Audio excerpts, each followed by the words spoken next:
السلام علیکم، میں ہوں مختار علی۔ آج ایپوا کے نائب صدر جناب شمس الضحیٰ زبیری صاحب نے ایپوا کے ہیڈ کو پینشن کے حوالے سے خط ارسال کیا ہے۔ آئیے خط کے متن کو سمجھتے ہیں، آپ ہمارے ساتھ رہیں۔ نائب صدر ای پی ڈبلیو اے کی جانب سے chairman E O B I کو پینشن ایڈوانس کے حوالے سے خط۔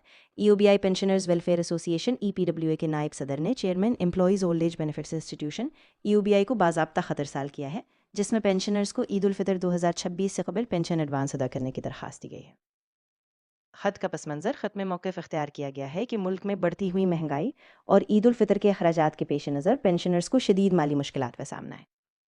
چونکہ عید کے موقع پر گھریلو ضروریات اور اضافی اخراجات بڑھ جاتے ہیں، اس لیے پینشنرز کے لیے بروقت مالی سہولت نہایت ضروری ہے۔ بنیادی مطالبہ: نائب صدر ای پی ڈبلیو نے درخواست کی ہے کہ مارچ 2026 کی پینشن عید الفطر سے قبل ایڈوانس ادا کی جائے۔ ادائیگی کے عمل کو تیز کیا جائے تاکہ پینشنرز کو بروقت رقم مل سکے۔ بینکوں کے ذریعے ادائیگی میں کسی قسم کی تاخیر نہ ہو۔ خط کا مقصد: اس خط کا مقصد پینشن میں مستقل اضافہ نہیں بلکہ عید کے موقع پر فوری ریلیف فراہم کرنا ہے تاکہ بزرگ شہری عزت اور سکون کے ساتھ عید کی تیاری کر سکیں۔